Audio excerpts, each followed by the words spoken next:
to you forevermore.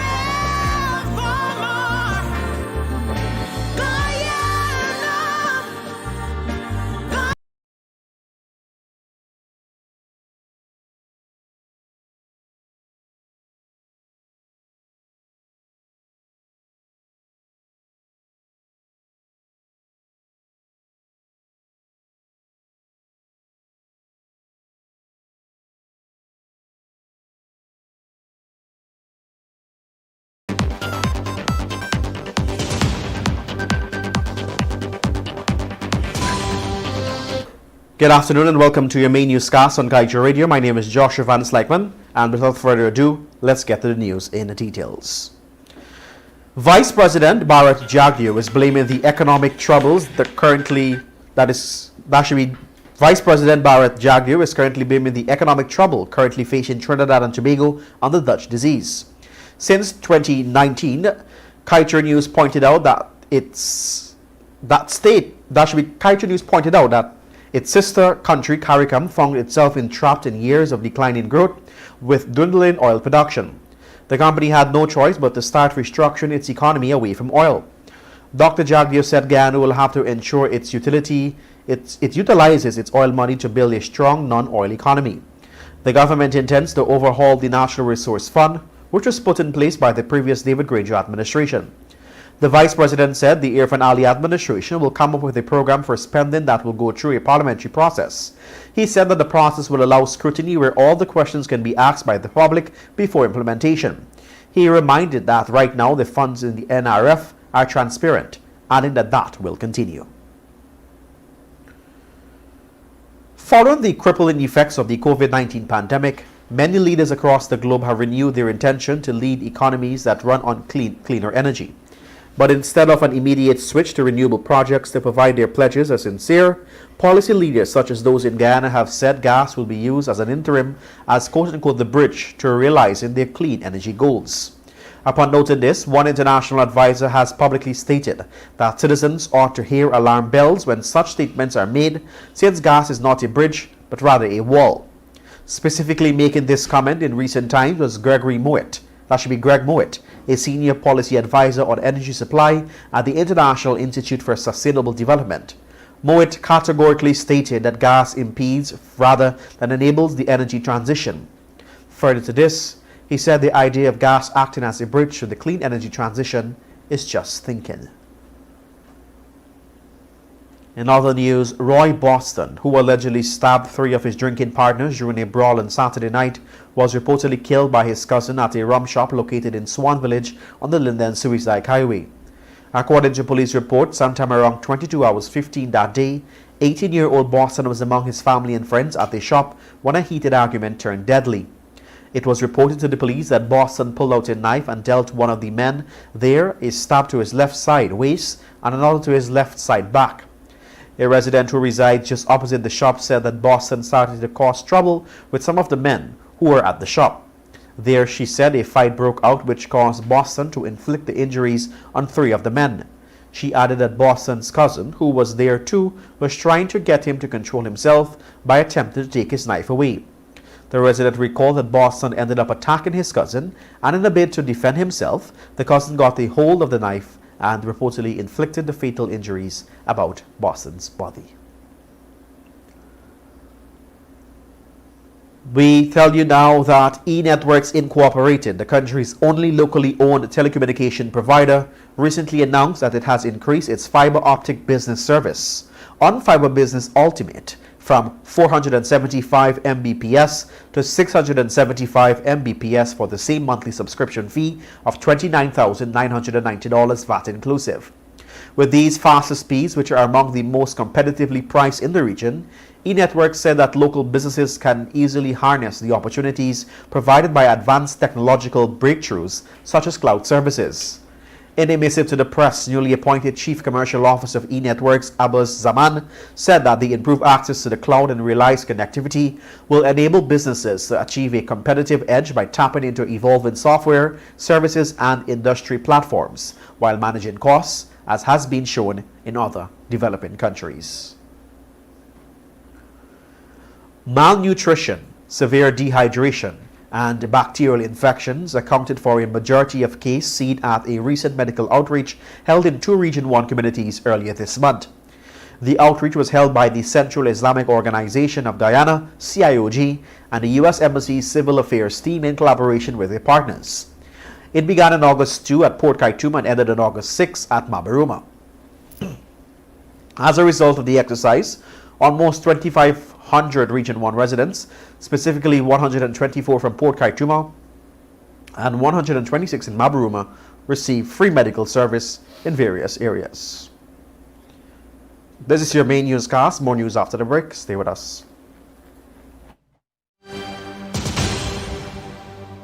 Guyana, please join me on the Glenn Lal Show, 99.1, 99.5 FM, Kaieteur Radio, every Monday, Wednesday and Friday, 7:20 p.m. and a rebroadcast of the next day at 11 a.m. just in case you missed that program. This is GHK Lal inviting you to join me weekdays from Monday to Friday on the National Outlook for commentary on a range of issues. Immediately after the 12 noon and 7 p.m. newscasts on Kaieteur Radio at 99.1 FM and 99.5 FM. Looking forward to you sharing in the conversation.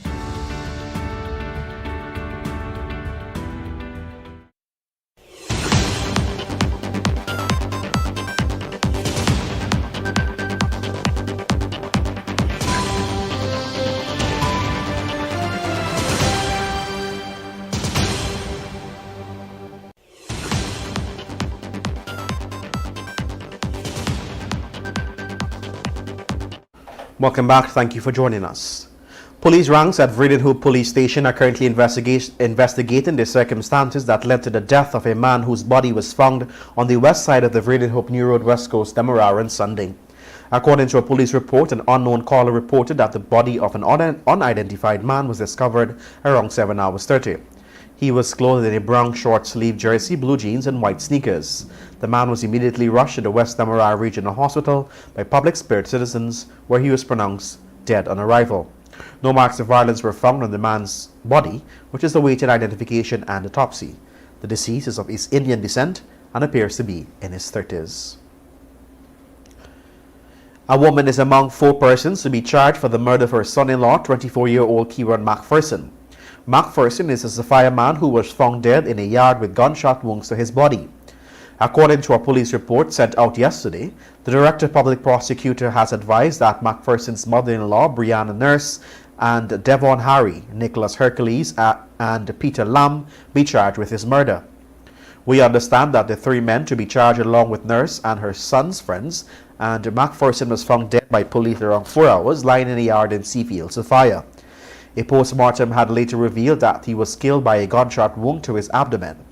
Police had believed that the death had stemmed from a triangular love affair and had arrested McPherson's girlfriend and a man.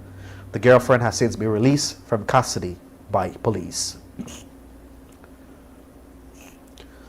The Guyana Police Force recently hinted that it is moving to dispose of unidentified bodies as quickly as possible just to cut costs. Kaieteur was able to obtain this bit of information after a post-mortem examination was conducted on an unidentified accident victim last Wednesday. The victim, according to police, is a male in his late 60s who was reportedly struck down by a car around 20 hours 20 on Monday, August 9th, along the Better Hope Public Road East Coast, Demerara. The force is also seeking the public's help to identify the remains as soon as possible. If no one comes forward within 2 weeks, it will be buried by the state in an unmarked grave following approval from the court. The move by the force to perform an autopsy on a man's remains so quickly without it being identified caught Kaieteur Radio attention, as it is not a common practice by the GPF. Normally, unidentified bodies would remain stored for long periods, sometimes years, before an autopsy is being done or they are disposed of. And you're listening to us right here on Kaieteur Radio 99.1 and 99.5 FM. Finally, before we bring to you your page 7 of the Blunt, we tell you now that despite Guyana's inability to meet the challenges of regulating and managing the operations of the Liza 1 in the Stabroek block alone, Vice President Barrett Jagdeo believes the government cannot stop the pace with which ExxonMobil-led consortium oil companies are developing in the Stabroek Block in order to build its country capacity to manage and monitor the industry effectively. This according to Jagdeo, who on Tuesday was asked about the country's preparation to manage the industry effectively in light of the rapid pace of development, taking into account the country's limited legislative and other regulatory capacities. ExxonMobil Guyana has to date made some 21 successful discoveries in the prolific Stabroek Block offshore Guyana, already confirming in excess of 9 billion barrels of oil equivalent crude, with ongoing appraisals expected to increase the amount. Get the full details in today's Kaieteur News. And we now turn our attention to the page 7 of the Kaieteur News that is dedicated of being blunt. Even though numerous experts have warned Guyana to slow down its fast pace of oil exploration and development, Guyana's leaders continue to turn a blind eye to words of wisdom. Instead, they choose to be led astray by ExxonMobil and its mad rush to find more oil. Sadly, this mad rush only hurts the citizens. It leaves every man, woman, and child doomed to be a future of debt and economic peril.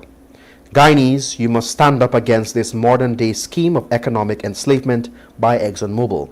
Demand a change today. And that's the news to the moment. Coming up after the news is going to be a short presentation by Mr. Glenn Lowell on the oil and gas sector, followed by your Monday edition of the National Outlook at 13 hours. We are slated to bring to you Your Health Matters with Rihanna Ramsey. Unfortunately, we will not be able to bring to you this week's edition of Your Health Matters. Have a great